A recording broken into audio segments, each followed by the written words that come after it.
أنت الرحمن يا الله، أنت الرحيم يا الله، أنت السلام يا الله، أنت العزيز يا الله، أنت القدوس يا الله، أنت الجبار يا الله. ولله الأسماء الحسنى فادعوه بها. نحمده ونصلي على رسوله الكريم، اما بعد فاعوذ بالله من الشیطان الرجیم، بسم اللہ الرحمن الرحیم، رب اشرح لی صدری ویسر لی امری واحلل عقدۃ من لسانی یفقہوا قولی۔ ناظرین، پروگرام اللہ کے خوبصورت نام کے ساتھ آپ کی خدمت میں حاضر ہے۔ آج انشاءاللہ العزیز ہم اللہ سبحانہ تعالیٰ کے نام الاول پر بات کریں گے۔ الاول، اول کا معنی ہے سب سے پہلا۔ اللہ سبحانہ تعالیٰ اس وقت بھی تھا جب کوئی چیز نہ تھی اور نہ کوئی اس کے ساتھ تھا۔ جب کچھ نہ تھا تو اللہ کی ذات تھی، اور اللہ سبحانہ تعالیٰ صرف اپنی ذات کے اعتبار سے نہیں بلکہ اپنی صفات کے اعتبار سے بھی سب سے اول ہے، سب پر مقدم ہے، سب سے بلند اور برتر ہے۔ اس کا مقام اور مرتبہ ہر چیز سے بلند ہے۔ وہ کسی بھی چیز میں کسی دوسرے کا محتاج نہیں، وہ ہر ایک سے بے نیاز ہے، اور اسی طرح تمام چیزیں اس کی طرف لوٹنے والی ہیں، ہر چیز اسی کی طرف جا کر ٹھہر جانے والی ہے۔ وَأَنَّ إِلَىٰ رَبِّكَ الرُّجْعَىٰ۔ اول آخر کا الٹ ہوتا ہے، یعنی اول کا اپوزٹ ہوتا ہے آخر، اور یہ مبالغہ کے صیغوں میں سے ہے۔ قرآن مجید میں آتا ہے هو الاول والآخر والظاہر والباطن وهو بكل شیء علیم۔ وہی سب سے پہلے ہے اور وہی سب سے آخر میں، اور ظاہر ہے اور چھپا ہوا ہے، اور وہ ہر چیز کو خوب جاننے والا ہے۔ تو آئیے دیکھتے ہیں کہ اللہ سبحانہ تعالیٰ کس کس اعتبار سے اول ہے اور اس کے دلائل کیا ہیں۔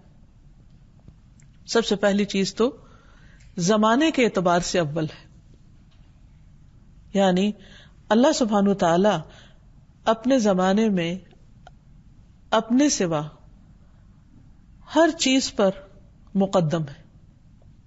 یعنی جب اللہ سبحانہ تعالی تھے تو اور کوئی چیز نہ تھی۔ عمران رضی اللہ عنہ کہتے ہیں کہ رسول اللہ صلی اللہ علیہ وسلم نے فرمایا، اللہ تھا اور اس سے پہلے کوئی نہ تھا، اور اس کا عرش پانی پر تھا۔ اس نے آسمانوں اور زمینوں کو پیدا کیا اور لوح محفوظ میں تمام چیزیں لکھ دی۔ پھر اسی طرح کبھی کسی کے ذہن میں یہ سوال آ سکتا ہے کہ عرش اور پانی سے پہلے کیا تھا؟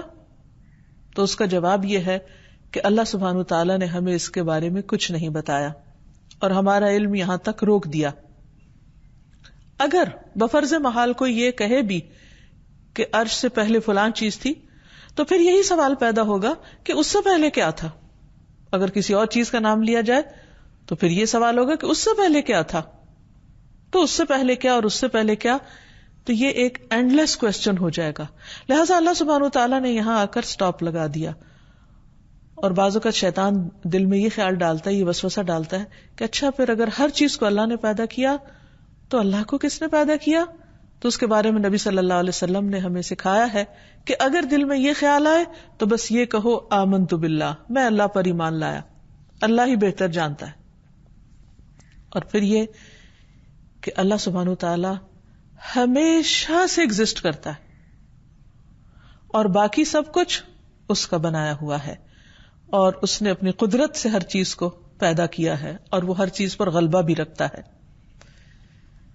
اور پھر یہ کہ اگر اللہ سبحانہ تعالیٰ نے ہمیں اس سے آگے علم نہیں دیا تو اس کی وجہ یہ ہے کہ ہم مخلوق ہیں، اور کچھ چیزوں کو نہ جاننا ہمارے امتحان کا حصہ بھی ہے، کیونکہ بعض اوقات ہم کچھ چیزوں کو جانتے ہیں تو وہ ہمارے لیے امتحان ہوتا ہے، اور بعض اوقات جب ان کا علم نہیں رکھتے تو وہ بھی ہمارے لیے امتحان ہے کہ پھر ہم کیا کرتے ہیں۔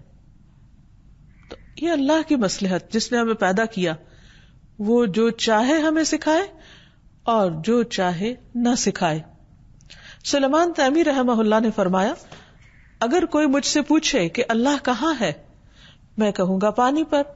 اگر وہ کہے کہ پانی سے پہلے کہاں تھا تو میں کہوں گا میں نہیں جانتا، I don't know، کیونکہ ہمارا علم محدود ہے. آیت الکرسی میں اللہ تعالیٰ فرماتے ہیں وَلَا يُحِيطُونَ بِشَيْءٍ مِّنْ عِلْمِهِ إِلَّا بِمَا شَاءَ، اور وہ اس کے علم میں سے کسی چیز کا احاطہ نہیں کرتے مگر جتنا وہ چاہتا ہے. اور یہ ایک حقیقت بھی ہے. ایک وہ دنیا ہے جو ہم نے دیکھی نہیں، اور ایک وہ دنیا ہے جو ہم نے دیکھی ہے، جو ہمارے سامنے ہے. ہم اس دنیا کو بھی کتنا جانتے ہیں جو ہمارے سامنے ہے. دنیا کو تو چھوڑے، خود اپنی ذات کے بارے میں کیا جانتے ہیں، اپنے جسم کے بارے میں ہم کیا جانتے ہیں. ساری دنیا کے سائنٹسٹ مل کر بھی صرف ایک سیل کو، جو سب سے چھوٹی اکائی ہے جسم میں، اس کو بھی پوری طرح ڈسکور نہیں کر سکے. اس کے بارے میں بھی آئے دن نئی نئی باتیں انسان کے علم میں آتی رہتی. تو انسان تو ابھی ذرے کے بارے میں بھی کامل علم حاصل نہیں کر سکا. کہاں یہ کہ وہ اس زمین کی ہر چیز کو جانے، اور پھر آسمانوں کی، اور پھر آسمانوں سے اوپر عرش اور عرش والے کے بارے میں یہ دعویٰ کرے کہ وہ سب کچھ جانتا ہے، اس کے بارے میں انسان کو سب پتا ہے. تو یہ ایک لایانی سی بات ہوگی. انسان کا علم بہت محدود ہے، اس کی عقل بھی محدود ہے، اس کی صلاحیتیں بھی محدود ہیں، اس کی قوت بھی محدود ہے. تو انسان کے بس میں ہی نہیں کہ وہ ہر چیز کا علم اپنے اندر سمو سکے. اس لیے اللہ سبحانہ وتعالیٰ نے انسان کو صرف حسب ضرورت علم عطا کیا ہے. انسان تو انسان، فرشتوں نے بھی اس بات کا اقرار کیا تھا کہ ان کا علم بھی محدود ہے. اللہ سبحانہ وتعالیٰ نے آدم علیہ السلام کو پیدا کرنے کے بعد جب انہیں کچھ چیزوں کے نام سکھائے اور پھر انہیں فرشتوں کے سامنے پیش کیا کہ انبئونی باسماء ہؤلاء، تم مجھے ان چیزوں کے نام بتاؤ، تو وہ نہیں بتا سکے. انہوں نے کیا کہا؟ قالوا سبحانک لا علم لنا الا ما علمتنا انک انت العلیم الحکیم. انہوں نے کہا تو پاک ہے، ہمیں کچھ علم نہیں مگر وہ جو تو نے ہمیں سکھایا، ہم بس اتنا ہی جانتے ہیں. بے شک تو ہی سب کچھ جاننے والا، کمال حکمت والا ہے. تو اس سے یہ پتہ چلتا ہے کہ انسان کا علم بہت محدود ہے، فرشتوں کا علم بہت محدود ہے، اور باقی مخلوقات بھی اپنے اپنے دائرے میں گھوم رہی ہے. صرف ان کو یہ پتہ ہے کہ ان کو کیا کرنا ہے، وہ سب چیزوں کے بارے میں نہیں جانتے. کلی علم، کامل علم، کمپلیٹ نالج صرف اور صرف اللہ سبحانہ وتعالی کا ہے. اسی طرح ایک اور مثال ہے خضر علیہ السلام کی، کہ ایک مرتبہ جب موسیٰ علیہ السلام سے کسی نے کوئی سوال پوچھا، اور سوال کیا تھا کہ کیا آپ سے بھی زیادہ کوئی جانتا ہے، کسی کو علم ہے؟ تو انہوں نے کہا کہ میں اپنے سوا کسی کو نہیں جانتا کہ جس کو مجھ سے زیادہ علم ہو. تو اللہ سبحانہ وتعالیٰ کو یہ بات پسند نہ آئی، تو انہوں نے موسیٰ علیہ السلام سے فرمایا کہ جاؤ تم ہمارے ایک بندے کے پاس جس کے پاس تمہارے سے زیادہ علم ہے، اور اس سے کچھ سیکھو. تو موسیٰ علیہ السلام خضر علیہ السلام کے پاس آئے ایک طویل سفر طے کر کے، اور ان سے اجازت مانگی اور کہا کہ کیا میں آپ کے ساتھ چل سکتا ہوں تاکہ آپ مجھے ہدایت کی وہ باتیں بتائیں جو اللہ نے صرف آپ کو سکھائی ہیں، خاص آپ کو دی ہیں. خضر علیہ السلام بولے تم میرے ساتھ صبر نہیں کر سکتے. اے موسیٰ، مجھے اللہ نے ایسا علم دیا ہے جسے تم نہیں جانتے، اور تم کو جو علم دیا ہے اسے میں نہیں جانتا. یعنی ایون یہ کہ خضر علیہ السلام بہت کچھ جانتے تھے، لیکن انہوں نے بھی اپنی کم علمی کا اظہار کیا کہ موسیٰ جو تم جانتے وہ مجھے نہیں معلوم. کیونکہ ہر مخلوق کو یا ہر انسان کو اللہ سبحانہ وتعالیٰ نے ایک خاص فیلڈ میں جو بھی علم دیا ہے اس سے اوپر کسی اور کو پھر رکھا ہے.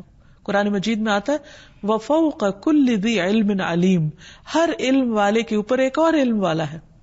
کوئی ایک شعبے کا علم جانتا ہے تو دوسرے سے بالکل لا علم ہے، کوئی دوسرے کے بارے میں معلومات رکھتا ہے تو پہلے کے بارے میں کچھ نہیں جانتا. تو بہرحال انہوں نے کہا کہ اللہ نے چاہا تو آپ مجھے صابر پائیں گے، اور میں کسی بات میں آپ کی نافرمانی نہیں کروں گا، تو آپ مجھے سکھائیے اس علم میں سے جو اللہ نے آپ کو دیا. دونوں دریا کے کنارے کنارے چل پڑے. ان کے پاس کوئی کشتی نہ تھی. بہرحال ایک کشتی سامنے سے گزری تو کشتی والوں سے انہوں نے کہا کہ ہمیں ساتھ بٹھا لیجیے. خضر علیہ السلام کو انہوں نے پہچان لیا اور بغیر کرائے کے سوار کر لیا. اتنے میں ایک چڑیا آئی اور کشتی کے کنارے پر بیٹھ گئی اور اس دریا میں سے 1 یا 2 چونچ مار کر کچھ قطرے اس نے پی لیے. خضر علیہ السلام بولے اے موسیٰ، میرے اور تمہارے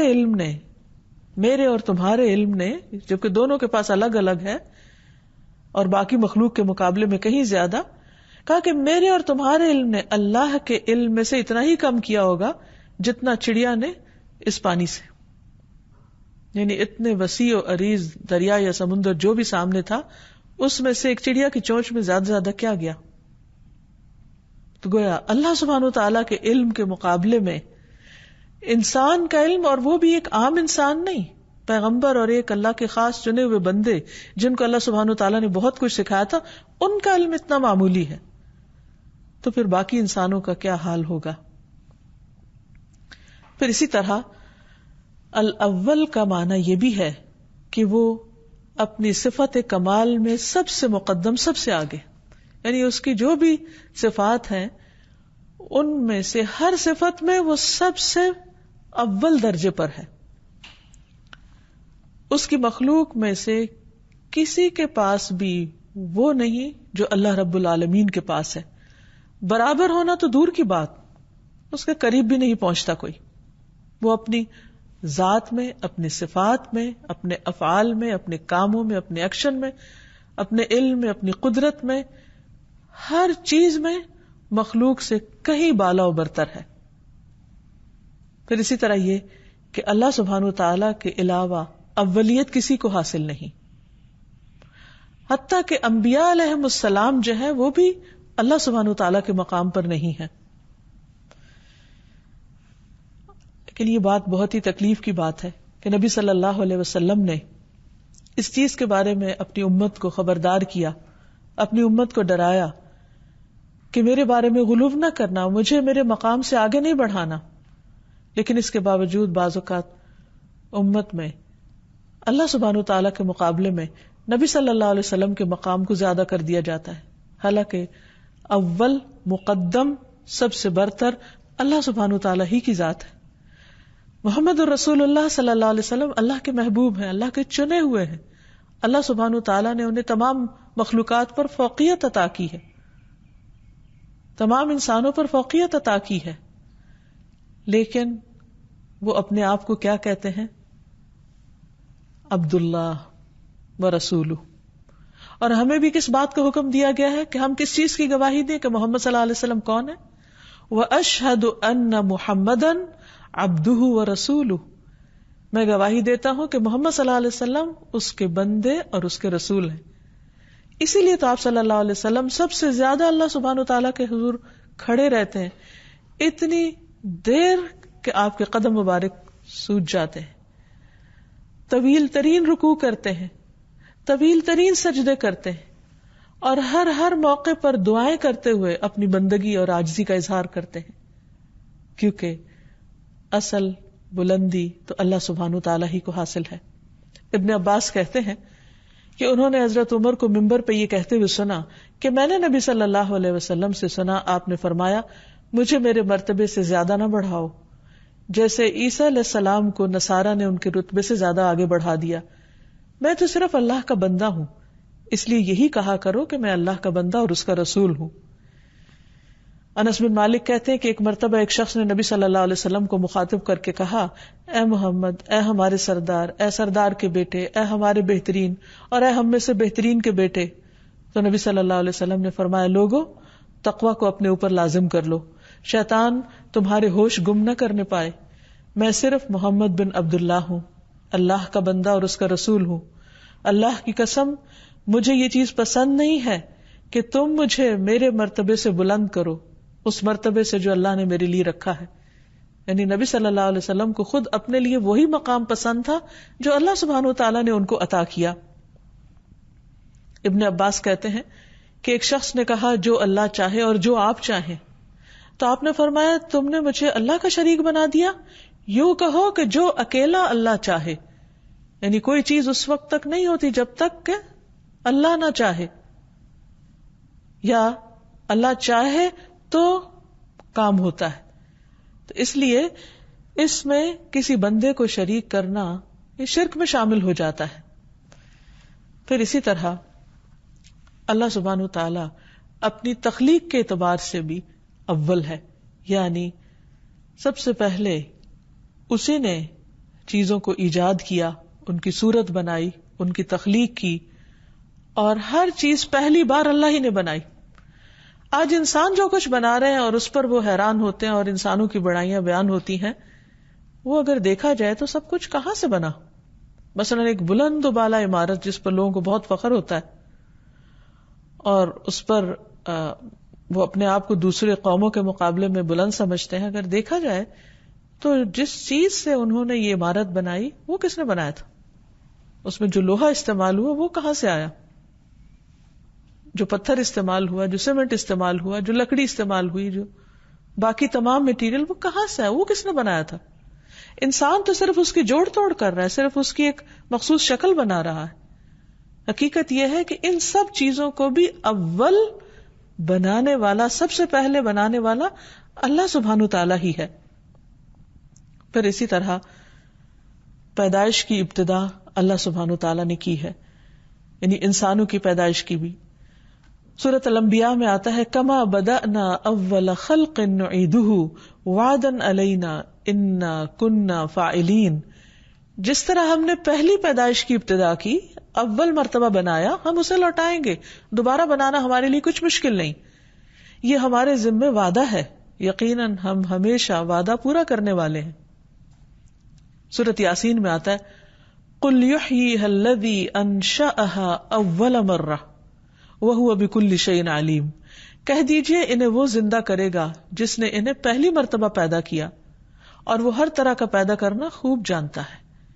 یعنی مشرکین مکہ کو یہ شک گزرا یا اس بات پر وہ ایمان نہیں رکھتے تھے کہ ہم دوبارہ کیسے پیدا ہوں گے، یہ کیسے ممکن ہے؟ ہڈیاں جب گل جائیں گی، ختم ہو جائیں گی، چورا چورا ہو جائیں گی، انسان پھر سے بنا لیا جائے گا اور اس کا حساب لیا جائے گا. وہ اس بات کو نہیں مانتے تو ان کی سمجھ میں نہیں آتا تھا. تو اس پر اللہ سبحانہ وتعالیٰ نے فرمایا کہ پہلی بار کس نے پیدا کیا تھا؟ جس نے پہلی بار پیدا کیا وہ دوبارہ بھی پیدا کر سکتا ہے.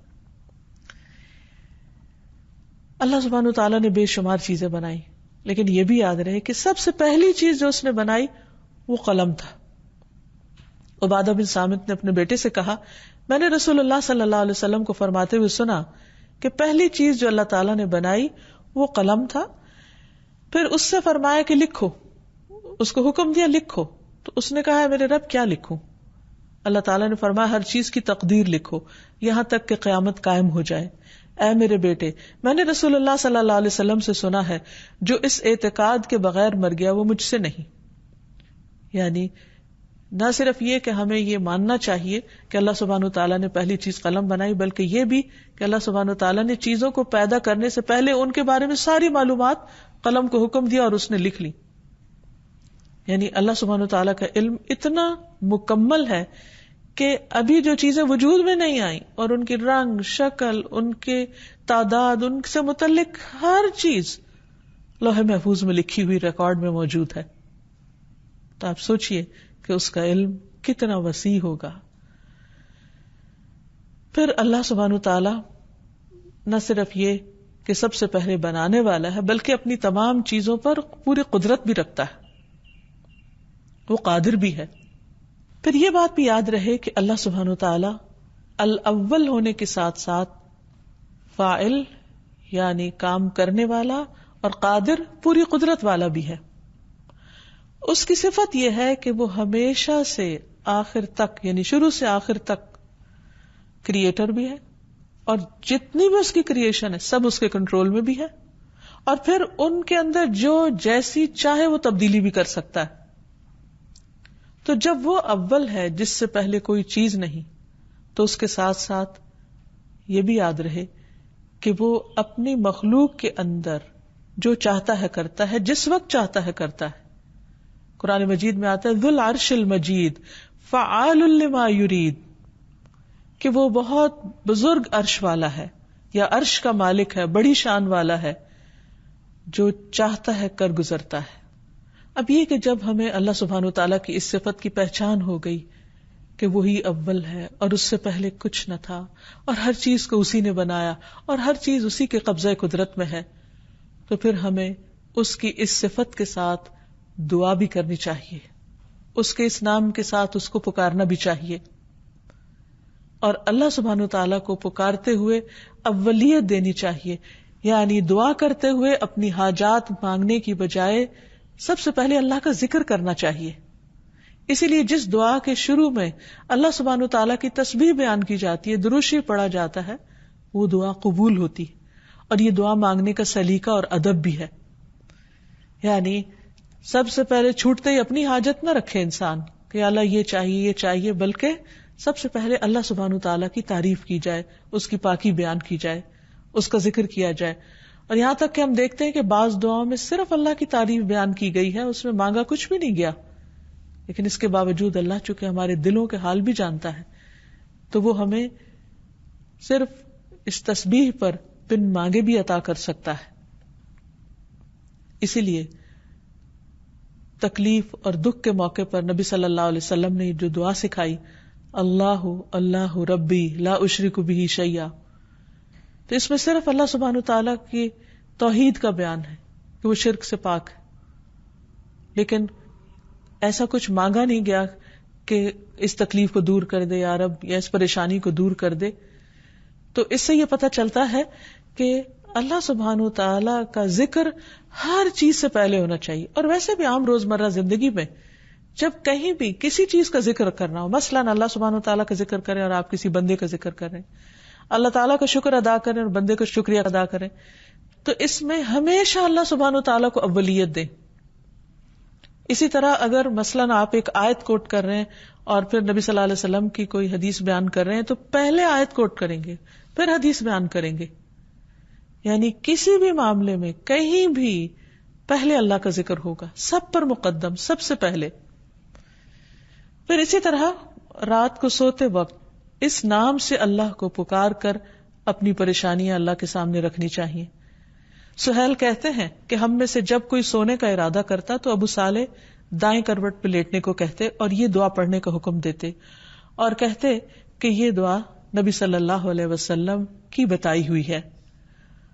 دعا ہے اللہم رب السماوات ورب الارض ورب العرش العظیم ربنا ورب كل شيء فالق الحب والنوى ومنزل التوراة والانجیل والفرقان اعوذ بک من شر كل شيء انت آخذ بناصیته اللہم انت الاول فلیس قبلک شیء وانت الآخر فلیس بعدک شیء وانت الظاہر فلیس فوقک شیء وانت الباطن فلیس دونک شیء اقض عنا الدین واغننا من الفقر.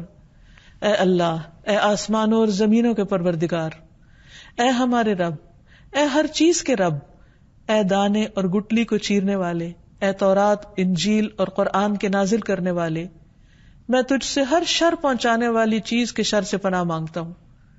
یعنی پہلے اللہ سبحانہ وتعالیٰ کی ان صفات کا ذکر اور پھر یہ کہ اللہ کوئی بھی جو شر ہے، کوئی بھی جو پریشانی کی بات ہے، ان سب چیزوں سے بچنے کے لیے اپنے آپ کو تیری حفاظت میں دیتا ہوں.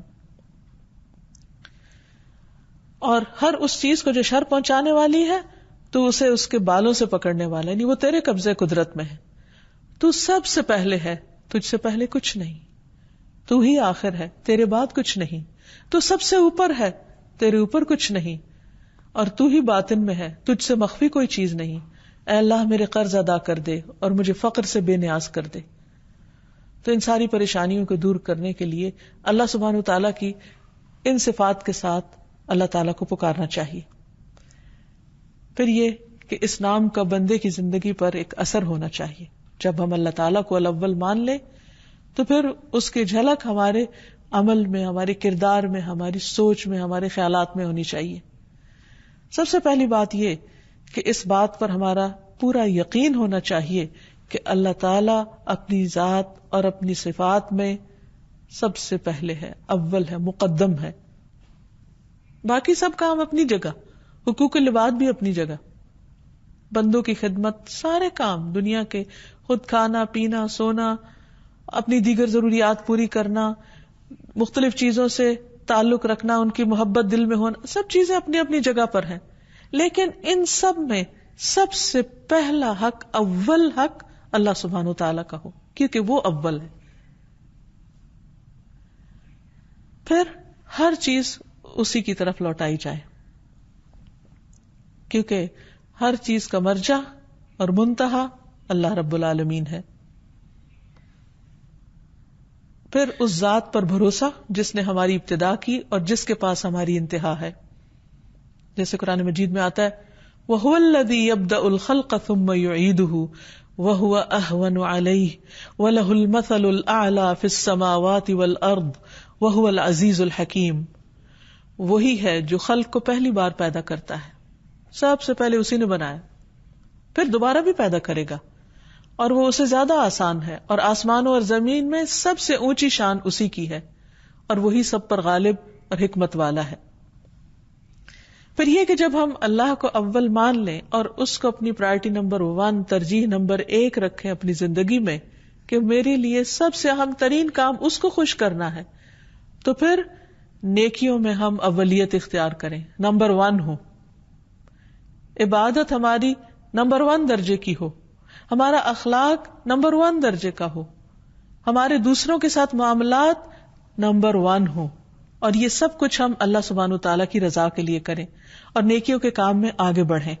کیونکہ صرف اتنا کافی نہیں کہ ہم جان لیں اللہ اول ہے اور وہ ہماری پرائرٹی نمبر 1 ہے، پھر یہ بھی دیکھیں کہ ہم اس کی طرف بڑھنے میں کیا طریقہ اختیار کر رہے ہیں.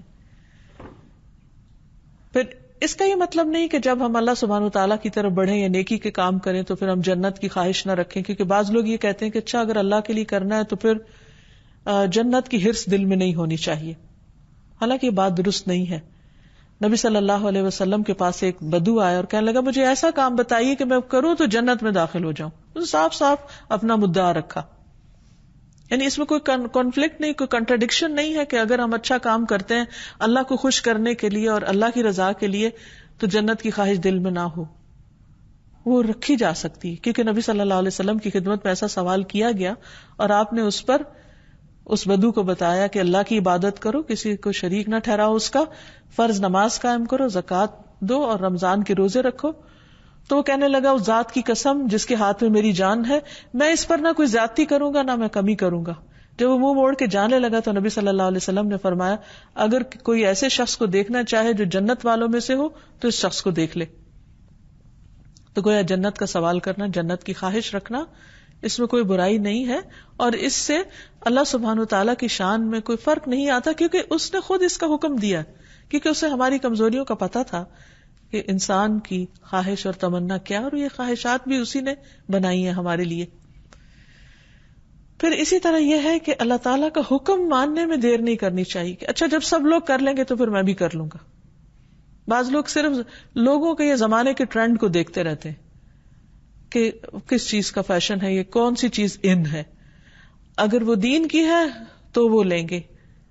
نہیں، ہمیں کسی چیز کو اس نیت اور اس ارادے سے نہیں لینا کہ وہ لوگ کر رہے ہیں تو ہم بھی کر لیں، بلکہ اس لیے کہ انا اول المسلمین، میرے رب کا حکم ہے، اس نے فرمایا ہے. اب دیکھیے کہ جس سے ہمیں محبت ہوتی ہے اس کی ایک پکار پر ہم دوڑے چلے آتے ہیں. ماں اپنے بچے سے محبت کرتی، بچہ چوں بھی کرتا ہے تو ماں کی آنکھ کھل جاتی، باقی آس پاس کے سب لوگ سو رہے ہوتے ہیں، ماں کیسے جاگ جاتی؟ کیونکہ دل میں محبت ہے، ایک چاہت ہے، ایک رحم ہے، ایک کیئر ہے، کنسرن ہے، خیال ہے، تو اسے اٹھا بٹھاتا ہے. تو پھر سوچئے کہ اگر ہمیں اللہ سبحانہ وتعالیٰ کی ذات اس بچے سے زیادہ پیاری ہو جائے، اور ہونی بھی چاہیے، کیونکہ اللہ تعالیٰ خود فرماتے ہیں والذین آمنوا اشد حبا للہ، لوگ جو ایمان والے ہیں وہ اللہ سے شدید محبت رکھتے ہیں، سب سے زیادہ محبت رکھتے ہیں. پھر یہ کیسی محبت ہے کہ زبان سے ہم دعویٰ بھی کریں اور پھر جب اللہ کا حکم آئے تو ہم لبیک نہ کہیں، اور ہم صرف یہ دیکھتے ہیں اچھا ابھی کون اٹھا ہے اور کون نہیں. فار ایگزامپل نماز ہی کا وقت ہے، اللہ تعالیٰ فرماتا ہے حی علی الصلاۃ حی علی الفلاح، آؤ نماز کی طرف، آؤ کامیابی کی طرف، پکار آ رہی ہے، اور ہم یہ دیکھتے رہے اچھا فلاں نے پڑھ لی، فلاں اٹھ گیا، فلاں پڑھ لے تو پھر اس کے بعد میں اٹھوں گی. نہیں، اللہ کی طرف سے اس پکار کا آنا ہی کافی ہے، اور مجھے اپنے عمل کا حساب دینا اور مجھے اپنی محبت کا پروف دینا ہے کہ میں سب سے پہلے آ رہی ہوں. جیسے موسیٰ علیہ السلام اپنی قوم سے آگے چلے گئے اللہ کی ملاقات کے لیے. وَعَجِلْتُ إِلَيْكَ رَبِّ لِتَرْضَى، میں تیری طرف جلدی آ گیا اس لیے کہ اے رب تو مجھ سے راضی ہو جائے. تو جو بندہ اللہ سے محبت کرتا ہے وہ لازماً اللہ کو راضی کرنا چاہے گا، اور وہ کاموں میں سستی اور تاخیر نہیں کرے گا جیسے منافقین کی صفت ہے. وَإِذَا قَامُوا إِلَى الصَّلَاةِ قَامُوا كُسَالَىٰ، جب وہ نماز کے لیے کھڑے ہوتے ہیں تو سستی کے مارے اٹھتے ہیں، نہ ہی پڑھنی پڑتی تو اچھا تھا، کیونکہ دل میں محبت جو نہیں، ایمان جو نہیں. تو اس لیے اللہ سبحانہ تعالیٰ نے ہمیں حکم دیا فَفِرُّوا إِلَى اللَّهِ، اللہ کی طرف دوڑو. فَاسْتَبِقُوا الْخَيْرَاتِ، نیکیوں میں جلدی کرو، نیکیوں میں دوڑ لگا دو، ایک دوسرے سے آگے بڑھو. سابقوا الى مغفرة من ربكم وجنة عرضها كعرض السماء والارض اعدت للذين آمنوا بالله ورسله ذلك فضل الله يؤتيه من يشاء والله ذو الفضل العظيم. اپنے رب کی بخشش اور اس جنت کی طرف ایک دوسرے سے آگے بڑھو. مقابلہ کرنا ہے تو اس چیز میں کرو، لیکن ہم حقیر دنیا میں مقابلے کرتے رہتے ہیں جو چند دن کے بعد ہمارے ہاتھ سے جانے والی ہے. فرمایا اس جنت کی طرف دوڑو جس کی چوڑائی آسمانوں اور زمین کی چوڑائی کی طرح ہے. یعنی ایک ایک بندے کی جنت اتنی بڑی ہوگی جتنی یہ زمین یا اس سے بھی زیادہ. وہ ان لوگوں کے لیے تیار کی گئی ہے جو اللہ اور اس کے رسولوں پر ایمان لائے. یہ اللہ کا فضل ہے، وہ اس کو دیتا ہے جسے وہ چاہتا ہے، اور اللہ بہت بڑے فضل والا ہے. یعنی یہ شوق، یہ محبت کہ اللہ کی طرف بڑھے، یہ اللہ کا فضل ہے جس کے دل میں ڈال دے. ورنہ بڑھنے والے تو حقیر چیزوں کی طرف دوڑتے رہتے ہیں. ہم سب اپنے اپنے طرز عمل پر غور کریں کہ ہماری دوڑ کس چیز کی طرف ہوتی، ہم کس چیز اور کس کام میں شوق سے جاتے ہیں، محبت سے جاتے ہیں، دوڑتے ہوئے جاتے ہیں. کیا واقعی اللہ ہماری زندگی میں الاول ہے؟ کیا ہم اس کو الاول کے مقام پر رکھتے ہیں؟ اللہ کے مقرب فرشتوں کی صفت قرآن مجید میں بیان کی گئی ہے فالسابقات سبقا فالمدبرات امرا. پھر جو آگے نکلنے والے ہیں وہ آگے بڑھ کر اپنا کام کرتے ہیں، اور پھر جو ہر کام کی پھر جو آگے نکلے. اللہ کے مقرب فرشتوں کی صفت یہ بیان کی گئی ہے فالسابقات سبقا فالمدبرات امرا. پھر جو آگے نکلنے والے ہیں آگے بڑھ کر نکلتے ہیں، اور پھر جو کسی کام کی تدبیر کرنے والے ہیں، یعنی جیسے اللہ تعالیٰ ان کو حکم دیتا ہے ویسے ہی کر ڈالتے ہیں. اسی طرح بندوں کا ثواب لکھنے میں بھی جلدی کرتے ہیں. ایک مرتبہ نماز میں رکوع سے اٹھ کر نبی صلی اللہ علیہ وسلم نے جب فرمایا سمع اللہ لمن حمدہ، تو ایک شخص نے پیچھے، جو آپ کا مقتدی تھا، آپ کے پیچھے نماز پڑھ رہا تھا، اس نے کہا ربنا ولک الحمد حمدا کثیرا طیبا مبارکا فی. تو سلام پھیرنے کے بعد آپ نے پوچھا کہ یہ کلمات کس نے ادا کیے؟ تو ایک شخص نے کہا کہ میں نے بولے. آپ نے فرمایا میں نے دیکھا، یعنی نماز میں، کیونکہ آپ صلی اللہ علیہ وسلم تو وہ دیکھتے تھے جو ہم نہیں دیکھتے، میں نے دیکھا کہ 30 سے زیادہ فرشتے ایک دوسرے سے آگے بڑھ رہے ہیں اس نیکی کو لکھنے کے لیے کہ ان کے حصے میں یہ سعادت آ جائے. پھر اسی طرح انبیاء کی صفت بھی یہی ہے کہ وہ نیکی کے کاموں میں دوڑ دھوپ کرتے تھے. اولئک یسارعون فی الخیرات وہم لہا سابقون. یہ وہ لوگ ہیں جو نیک کاموں میں جلدی کرتے ہیں اور یہی ان کی طرف آگے نکلنے والے ہیں. سورۃ الانبیاء میں فرمایا انہم کانوا یسارعون فی الخیرات وَيَدْعُونَنَا رَغَبًا وَرَهَبًا وَكَانُوا لَنَا خَاشِعِينَ. بے شک وہ نیکیوں میں جلدی کرتے تھے اور ہمیں رغبت اور خوف سے پکارتے تھے اور ہمارے ہی لیے عاجزی کرتے تھے. یعنی انبیاء علیہم السلام جن پر دنیا کی حقیقت واضح ہو چکی تھی، وہ دنیا کے پیچھے دوڑنے والے نہیں تھے، وہ دنیا کے مقابلے میں آخرت کے لیے دوڑتے تھے اور جلدی کرتے تھے.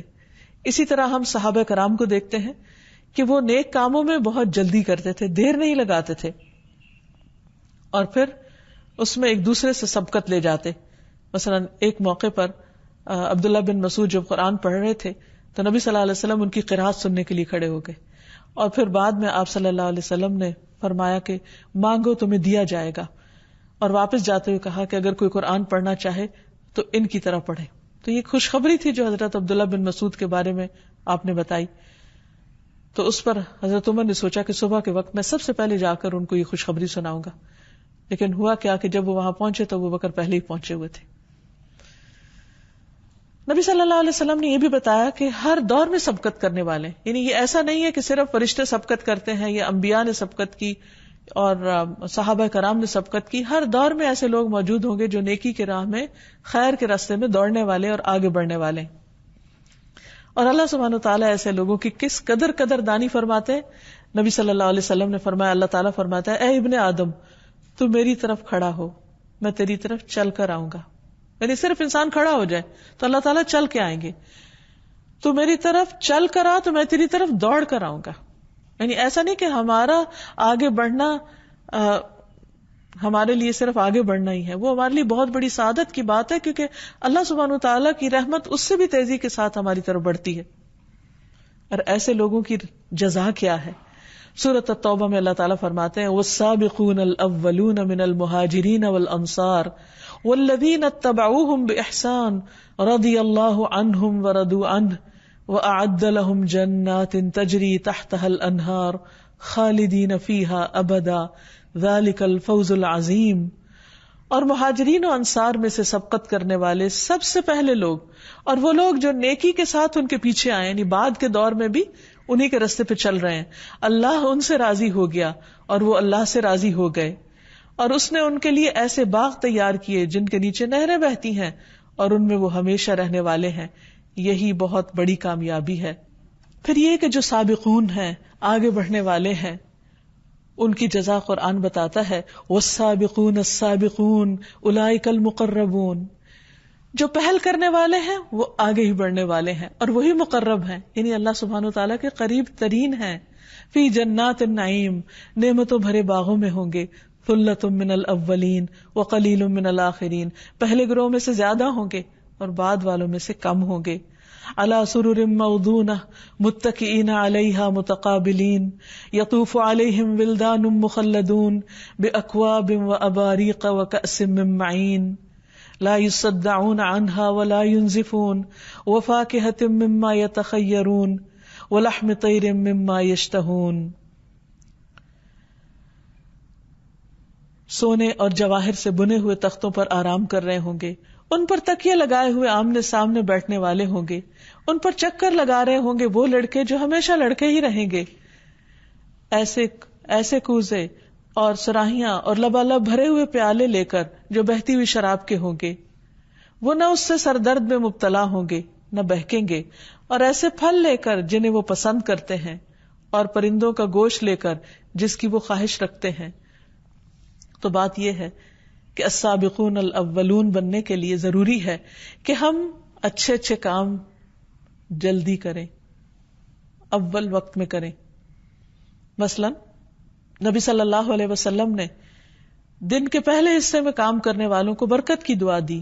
فرمایا، اللہم بارک لامتی فی بکورہا، اے اللہ میری امت کی صبح میں برکت ڈال دے. پھر اول وقت میں نماز پڑھنے کی فضیلت زیادہ ہے. نبی صلی اللہ علیہ وسلم سے سوال کیا گیا کہ سب سے افضل عمل کون سا ہے، تو آپ نے فرمایا الصلاۃ فی اول وقتہا، نماز اول وقت میں ادا کرنا. پھر اسی طرح صبح اول وقت میں مسجد جانا، پہلی صف میں شریک ہونا، جمعہ کے دن جلدی مسجد میں جانا.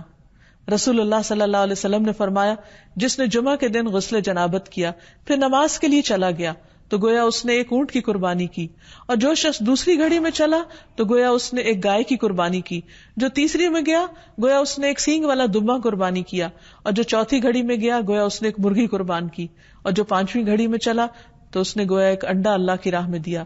پھر امام خطبے کے لیے نکل جاتا ہے تو فرشتے خطبہ سننے میں مشغول ہو جاتے ہیں. پھر اسی طرح یہ ہے کہ صدقہ خیرات کرنے میں بھی جلدی کرنی چاہیے.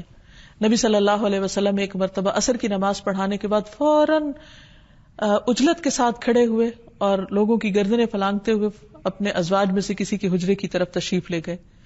آپ کی اس جلدی سے لوگ گھبرا گئے. جب واپس تشریف لائے تو دیکھا کہ آپ کے ہاتھ میں کچھ ہے. جب آپ سے پوچھا گیا تو آپ نے فرمایا، مجھے کچھ سونا یاد آ گیا تھا جو ہمارے ہاں رکھا ہوا تھا، اور میں نے اس بات کو برا سمجھا کہ وہ مجھے اللہ کی یاد سے روکے، لہٰذا میں نے اس کے تقسیم کرنے کا حکم دے دیا. پھر اسی طرح یہ کہ نیکی کا کوئی بھی موقع ملے تو فوراً آگے بڑھنا چاہیے اور اس میں جلدی کر کے جلد فائدہ اٹھانا چاہیے. اور پھر ایسے ذکر کرتے رہنا چاہیے کہ جس کی وجہ سے انسان السابقون میں شامل ہو جائے، جیسے الحمدللہ، سبحان اللہ اور اللہ اکبر کا ورد کثرت کے ساتھ کرنا. اور جو لوگ اللہ سبحانہ وتعالیٰ کی یاد کو، اس کے ذکر کو اور نیک کاموں کو اولیت دیں گے، اللہ سبحانہ وتعالیٰ قیامت کے دن ان کو بھی اولیت دیں گے اور ان کے لیے آسانیاں فرمائیں گے. پھر اللہ سبحانہ وتعالیٰ کے محبوب بندے حضرت موسیٰ علیہ السلام ہوں یا حضرت ابراہیم علیہ السلام ہوں، ان کے بارے میں آتا ہے ابراہیم علیہ السلام کے بارے میں کہ کیونکہ انہوں نے اللہ سبحانہ وتعالیٰ کے حکم پر فوراً لبیک کہا. اذ قال لہ ربہ اسلم قال اسلمت لرب العالمین. تو نبی صلی اللہ علیہ وسلم نے فرمایا کہ انہیں مخلوق میں سب سے پہلے لباس پہنایا جائے گا، یعنی قیامت کے دن. اسی طرح سب سے پہلے جنت میں جانے والے کون لوگ ہوں گے؟ آپ نے فرمایا میری امت میں سے 70,000 یا 7 لاکھ آدمی جنت میں جائیں گے جو ایک دوسرے کو تھامے ہوئے ہوں گے. ان کا پہلا بھی اندر داخل نہ ہونے پائے گا جب تک کہ آخری بھی داخل نہ ہو، یعنی اکٹھے گروہ کی شکل میں جائیں گے.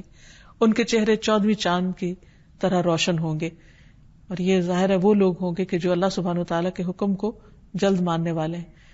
اسی طرح برے کاموں میں پہل نہیں کرنی چاہیے، کیونکہ جو انسان برے کام میں پہل کرتا ہے اس کے پیچھے آنے والے سارے لوگ جو بھی غلط کریں گے ان کا وبال بھی اس پہلے شخص کو بھگتنا ہوگا. جیسے رسول اللہ صلی اللہ علیہ وسلم نے فرمایا سب سے پہلے جس نے دین ابراہیم کو بدلا وہ عمرو ابن لحی ہے، اور جتنا بھی شرک اس کے بعد وہاں ہوا اس سب کے گناہ کا ایک حصہ اس ابتدا کرنے والے پر تھا. پھر اسی طرح آپ نے فرمایا کہ میں نے اس کو دیکھا، یعنی عمرو ابن لحی کو، کہ وہ جہنم میں اپنی انتڑیاں گھسیٹ رہا تھا، کیونکہ یہ پہلا شخص ہے جس نے صائبہ کی رسم نکالی. تو اللہ سبحانہ وتعالیٰ سے دعا ہے کہ وہ ہمیں جہاں اپنی پہچان دے رہا ہے وہاں اس کے تقاضے پورے کرنے کی بھی توفیق عطا فرمائے، اور اس نام کو جاننے کے بعد ہمیں توفیق دے کہ ہم نیکیوں میں آگے بڑھنے والے ہوں اور اللہ تعالیٰ کے احکام پر سب سے پہلے عمل کرنے والے ہوں. وآخر دعوانا ان الحمد للہ رب العالمین. أنت القاهر يا الله، أنت الحسيب يا الله، أنت الشافي يا الله، أنت المبين يا الله، أنت الوكيل يا الله، أنت القيوم يا الله، أنت المتين يا الله، أنت السبوح يا الله. لا إله إلا الله محمد رسول الله، لا إله إلا الله محمد رسول الله.